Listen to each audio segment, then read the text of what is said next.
La première dame de la République, Denise Nyakeru Tshisekedi, est allée à la rencontre de la famille biologique de l'artiste comédienne Solange Mindondo à Lemba dans le but de partager la peine avec la famille de la défunte, mais aussi sa reconnaissance à la bonne humeur transmise par cet artiste à des générations.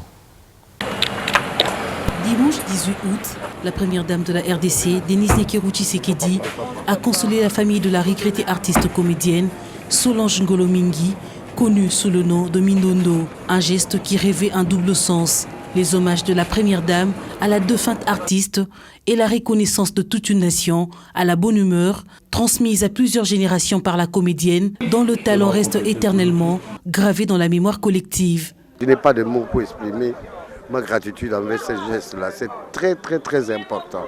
Je ne peux que dire grand merci pour ce geste-là combien noble. Elle a un cœur grand pour pouvoir nous assister au moment où nous sommes en difficulté. Sa présence va au-delà même de consolation. En tout cas, c'est vraiment un sentiment de joie. Lors des obsèques, Denise Nyakeru Tshisekedi répondait à des invitations importantes en dehors du pays. Aussitôt rentrée, elle s'y est rendue pour consoler la famille éplorée. Déjà à distance, l'épouse du chef de l'État n'avait pas hésité de faire acheminer sa contribution. Sur place, elle a saisi l'occasion pour exhorter les artistes à penser à une organisation pérenne. Tout ça, non. En tout cas, l'organisation est importante. Parce que tout ça organisé, comme souvent, il y a pas médecin régulièrement. Tout cas, peut-être qu'il y a un problème. Mais c'est pas normal. C'est pas normal. Une interpellation qui tombe à point nommé soutient le représentant des artistes. Nous pensons qu'elle va booster ce qui a toujours été notre projet. C'est-à-dire faire des choses qui durent dans le temps, avoir une structure pérenne.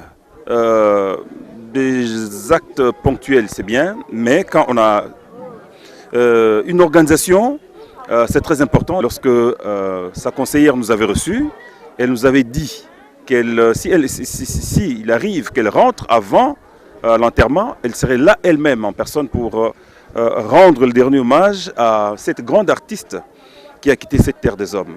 Et elle nous a surpris, c'est quelque chose de très important pour nous. Ça montre que le travail que nous faisons réellement a un impact dans notre société. Denise Nyakeru, accompagnée de l'épouse du directeur de cabinet du chef de l'État, Hamida Chatur Kamere, a par ce geste immortalisé l'artiste et incité les autres à repenser à l'avenir. Avec son cœur de mère doublé de la sensibilité artistique, elle a également apporté des vivres à la famille en ce moment difficile.